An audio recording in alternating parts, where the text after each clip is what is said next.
सब मिलकर बनकर चलते।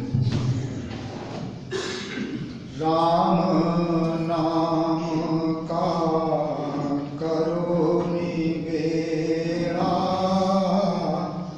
राम नाम का करो निबेड़ा, राम नाम का करो निबेड़ा, राम नाम का करो निबेड़ा।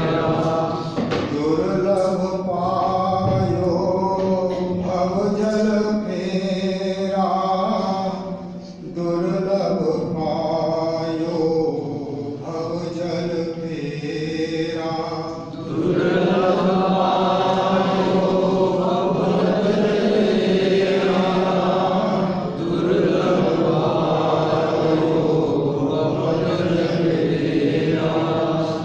सबके अंतर रया समाई, सबके अंतर रया समाई, सबके अंतर रया समाई, सबके अंतर रया समाई। रमता राम कोई गुनी धियाई, रमता राम कोई गुनी धियाई, रमता राम कोई गुनी धियाई, रमता राम कोई गुनी धियाई। रोम रोम में रमत सुआमी, रोम रोम में रमत सुआमी, रोम रोम में रमत सुआमी, रोम रोम में रमत सुआमी। राम नाम भज अंतरयामी, राम नाम भज अंतरयामी, राम नाम भज अंतरयामी, राम नाम भज अंतरयामी।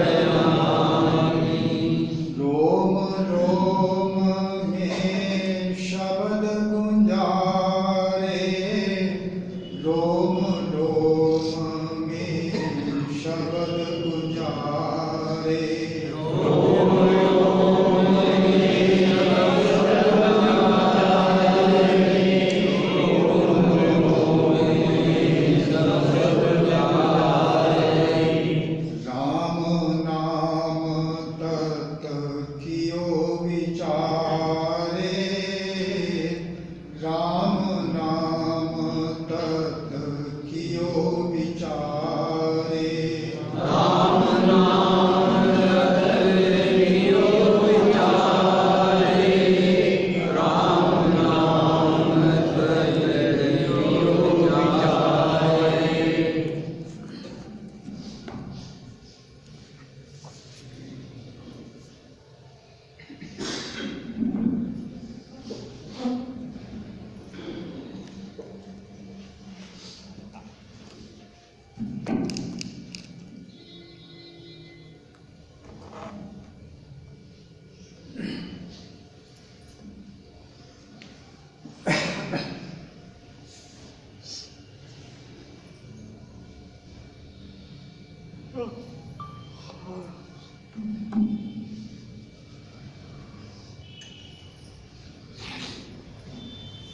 सप्ताह ग्रंथ में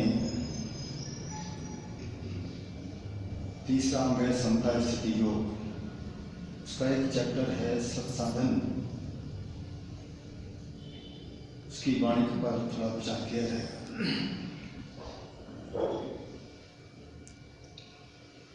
सरब जतन इस जीव के पूरन फल तब देत, मंगत साधन सार जो, मिल गुरु सिखिया भेद।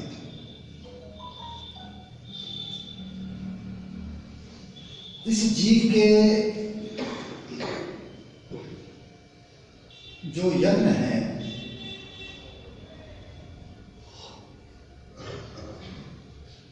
और यत्न किस वास्ते हैं कि जीव को पूर्ण संतोष की प्राप्ति हो जाए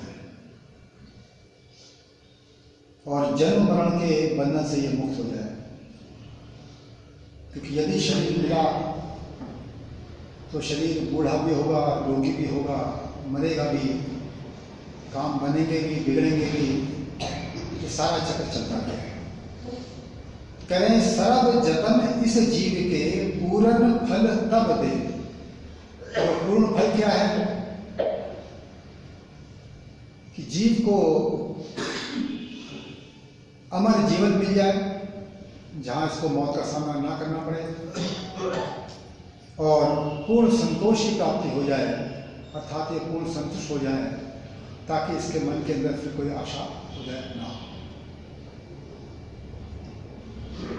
तो इसका साधन क्या है? कहते हैं मंगल साधन सार जो, मिल गुरु सिखिया भेद। तो इसके साधन का जो सार है वो क्या है कि गुरु से मिलकर या गुरु के अनुसार उसकी शिक्षा को अपने जीवन में धारण करें।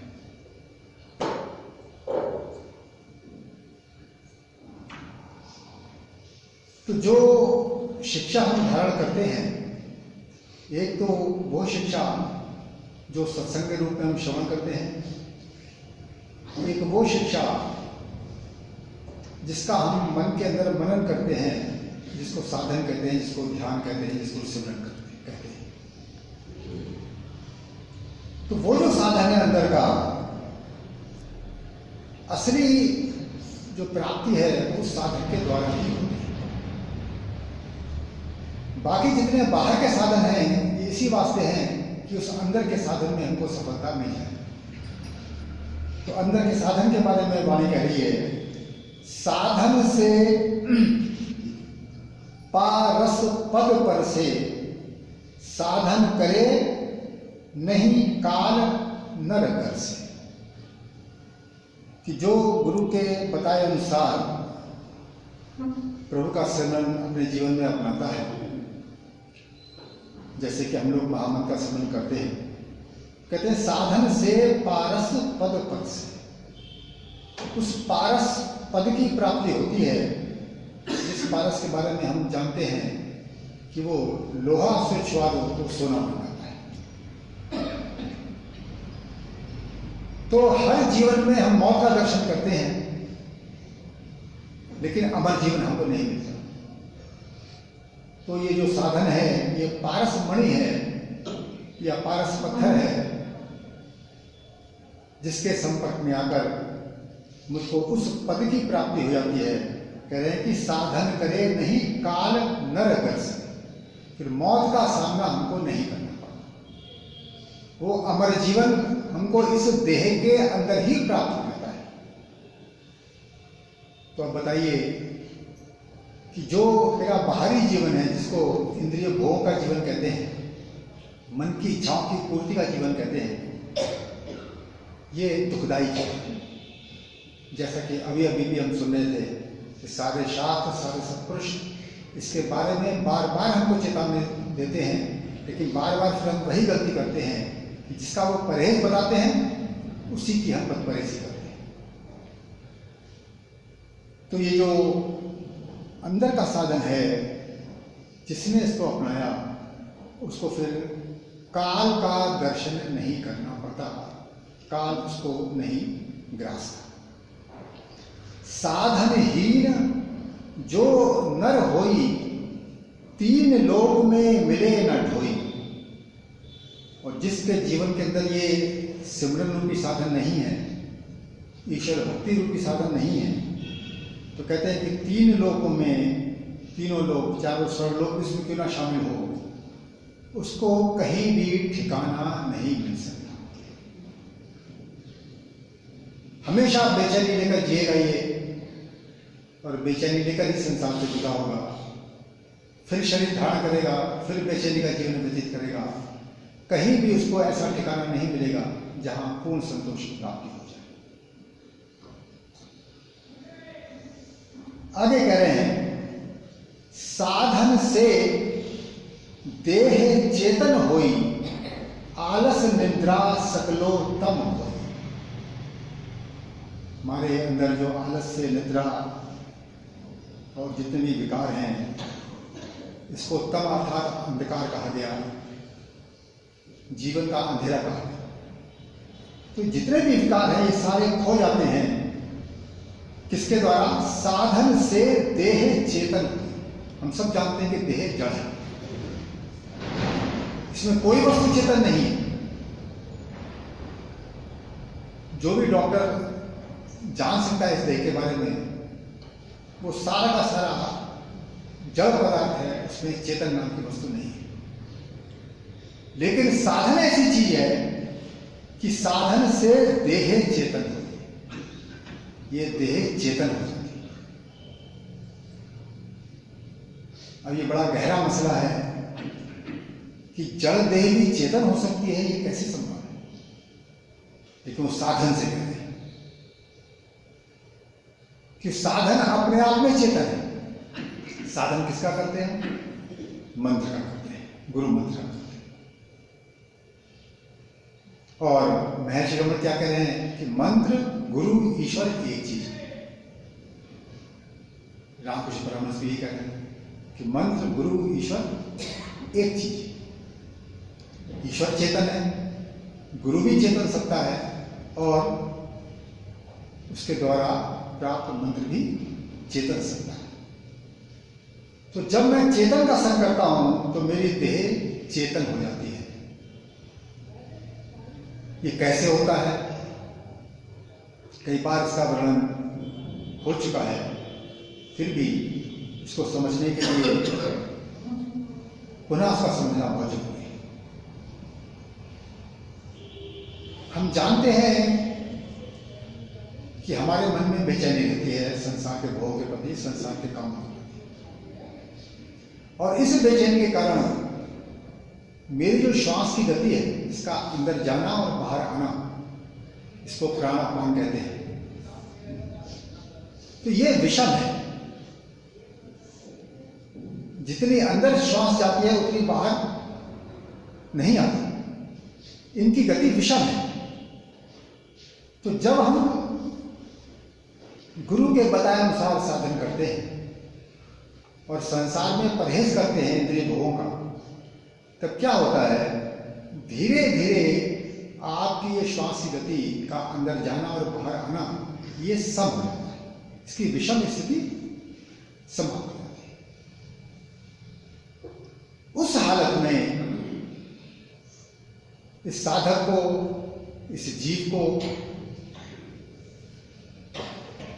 एक अनुभव होता है कि जो इस देह के अंदर नाभि चक्र है, नाभि चक्र में इसको एक अनुभव होता है जिसको कहते हैं कुंडलिनी का जागरण। और यह अनुभव उसको धीरे धीरे ऊपर की ओर ले जाता है। ऊपर के जो चक्र हैं, हृदय चक्र है, कंठ चक्र है, और दोनों भावों के बीच में चक्र है, ये सारे चक्र धीरे धीरे उसके एक एक खुलते हैं। और ये जो कुंडलिनी शक्ति है, इसको ईश्वरीय शक्ति भी कहते हैं, जिसका नाम श्यामा भी है, जिसका नाम काली भी है, कई नाम है ऐसे। ये पूरे शरीर के अंदर ये अनुभव होने लगती है। और जब इसका अनुभव अंदर होने लगता है, शरीर का होश नहीं रहता, तो उस अवस्था के बारे में उपनिषद कह रहा है। केन उपनिषद में लिखा है, मनसो मनो प्राणस्य प्राण, वो मन का भी मन है, प्राणों का भी प्राण है। अर्थात हम जानते हैं कि मन से थिंकिंग होती है, मन से विचार करते हैं। लेकिन ये वाणी जो आप सुन रहे हैं, ये क्या मन का विचार है? ये वाणी समाधि अवस्था से आ रही है। जहां मन काम करना बंद कर दे रहा है, वहां से ये वाणी आई, तो ये मन उसी कुंडली में लीन हो जाता है। उस हालत में ये वाणी आई। अब बताइए, मैं जो विचार करता हूं उसमें कितनी गलतियां होती हैं?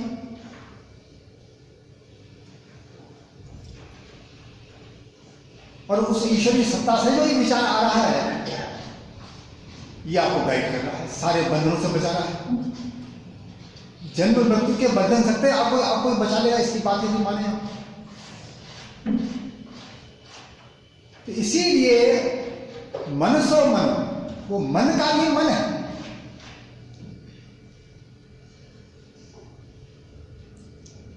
प्राण से प्राण, और वो प्राणों का भी प्राण है।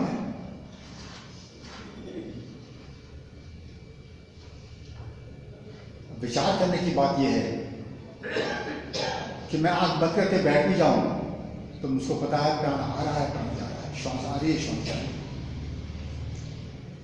लेकिन जिसने अंदर साधन किया है, जिसकी श्वास का आना जाना सम हो गया है, उसके बाद उसके अंदर क्या स्थिति होती है धीरे धीरे करके, कि वो इन प्राणों का उस अवस्था में अनुभव करता है, या उस यूं कह लें कि उस अवस्था में दर्शन करता है जिस अवस्था में इसको इस देह के अंदर उस कुंडली के अलावा अन्य किसी चीज का भी बोध नहीं रहता। ये ठोस शरीर जो है, जिसमें हाड़ मांस है, इसकी जगह वो जो ईश्वरीय शक्ति है, कुंडली शक्ति है, वो इसको रिप्लेस कर देती है। केवल योगी को या भक्त को उसका अनुभव होता है। उस हालत में जब वो अपने प्राण का अनुभव करता है, तब ये पाता है ये प्राण धीरे धीरे उसी में विलीन हो जाते हैं। प्राण का आना जाना जिसके बिना आप जी नहीं सकते, ये प्राण उसमें विलीन हो रहे हैं,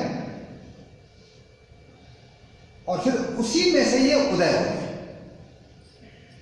तो योगी का अनुभव ये बताता है कि प्राणस्य प्राण, वो प्राणों का भी प्राण है।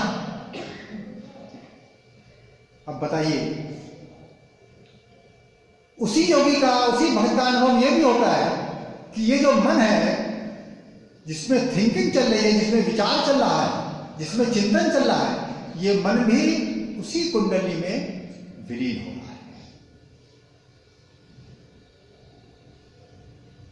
ये मन जब उसमें विलीन होता है, तब ये वाणी जब प्रकट होती है या शास्त्र जब प्रकट होते हैं, तब उस भक्त को पता होता है कि ये विचार, ये वाणी कहां से आई। उसको पता है कि ये मेरे मन की बात नहीं है, ये घटना मेरे शरीर के अंदर ही घटती है। और सत्पुरुष का जीवन इसका प्रमाण है। संत अबराज महाराज ने लिखी नहीं लिखी, ये वाणी महाराज जी के द्वारा आई या नहीं है, लेकिन ये क्या मन की वाणी? ये उस स्रोत से आ रही है वाणी, जिसमें मन ये लीन हो जाता है, जिसमें ये प्राण लीन हो जाता है। अब विचार करो, जब ये मन और प्राण उसमें लीन हो रहा है, तो पूरी देह के अंदर उस भक्त को केवल उस कुंडली शक्ति का अनुभव हो रहा है, केवल उसको। इसका ठोस रूप गायब है। तो इसलिए वो भक्त ही जानता है कि उस चेतन सत्ता ने इस जड़ शरीर को रिप्लेस कर दिया है। तो उसका ये वाणी वर्णन कर रही है, साधन से देह चेतन हुई। ये उस अवस्था का बयान ये वाणी कर रही है। पढ़ने में कई बार वाणी सरल लगती है, लेकिन अर्थ तो बड़े गहरे होते हैं उसके। तो साधन से देह चेतन होई, आलस निद्रा सकलो तम होई। उस समय ना आलस है ना निद्रा। महाराज जी कहां सोते थे? सारी रात जागते रहते। तो जिसके अंदर वो अनुभव चल रहा है उसको नींद कहां आएगी? ये इंद्रियों का, मन का अंधेरा ये खत्म हो जाता है। चेतन सत्ता का उसको निरंतर अनुभव, लगातार अनुभव नॉन स्टॉप होता रहता है। तो बताइए, ये सत्पुरुषों के अनुभव की चीज है। और मैं कहां संसार में ठोकरे खा रहा हूं जरा जरा सी बातों के लिए। जरा सा अपमान कोई शरीर का करते बर्दाश्त मुझसे नहीं होता, क्या क्रोध आता है मुझे। लेकिन गुरु की बात मानने को तैयार नहीं। गुरु आपको कहां ले जाना चाहता है? इस जड़ से आपको चेतन बनाना चाहता है। वास्तव में मैं चेतन हूं। मैं भी चेतन नहीं होता तो चेतन का अनुभव कैसे करता? जड़ वस्तु चेतन का अनुभव नहीं कर सकती, चेतन ही चेतन का अनुभव कर सकता है।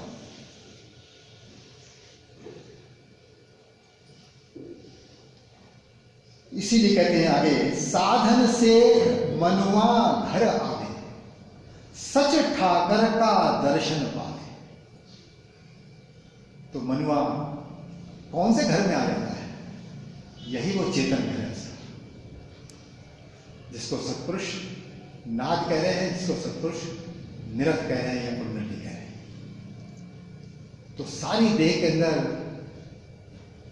मेरे को रमा हुआ है। रोम रोम में रमत स्वामी, राम नाम भज अंतर्यामी। रोम रोम में वो रमा हुआ है, इसलिए उसका नाम है राम, जो रोम रोम में रमा होता है। वो प्रभु, उस प्रभु की शक्ति मेरे रोम रोम में रमी हुई है।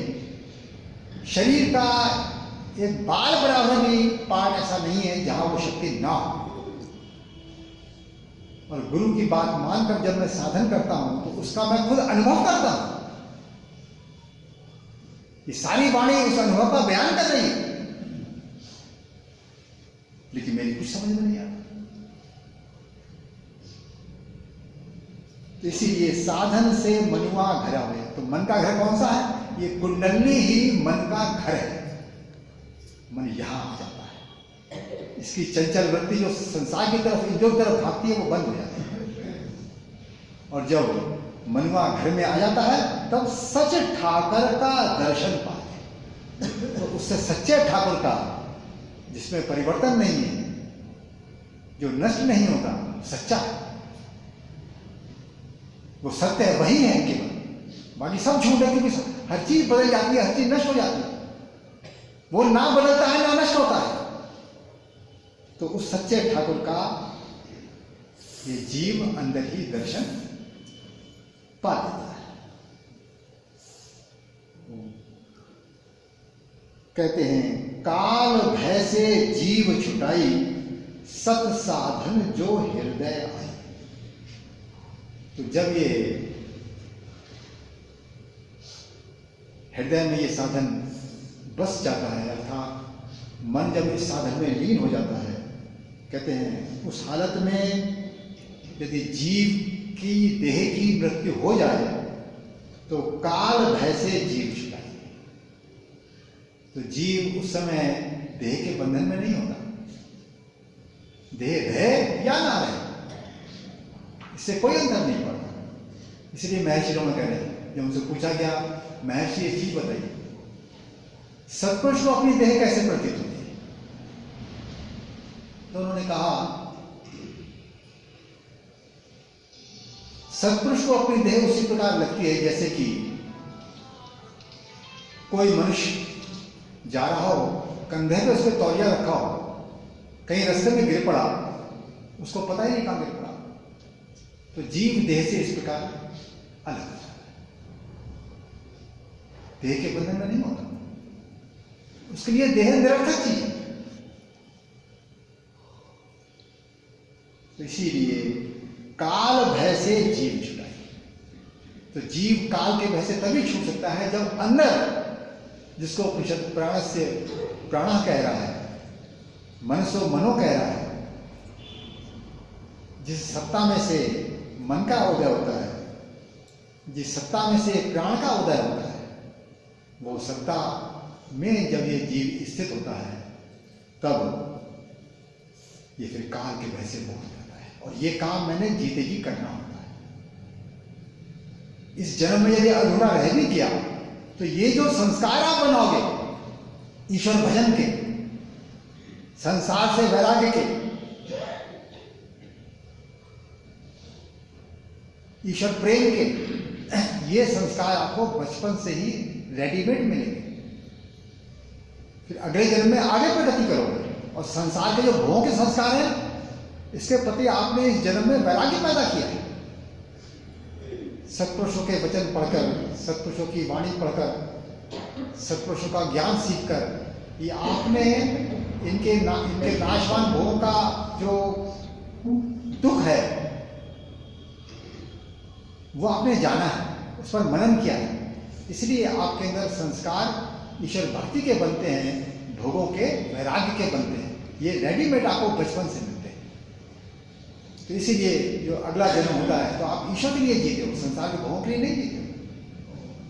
आपको पता होता है जो कर्म होना है वो हो जाएगा, वो सारा का सारा प्रारब्ध के आदि पक्का पता होता है। आप किसी बंधन में नहीं करते। तो जो कसर इस जन्म में रह भी गई अगले जन्म में पूरी हो जाती है। तो जीव का जीवन तो लगातार है, कंटिन्यूस है। परिवर्तन तो देह का है, इसलिए जीव को देह का मोह नहीं होता। इसीलिए यदि हमने इस साधन को नहीं अपनाया तो ये जीवन निरर्थक चला जाएगा। इसलिए महाराज जी की वो बात याद रखें, सर्व जतन इस जीव के पूर्ण फल तब दे, मंगत साधन सार जो मिल गुरु सिखे आगे। ओम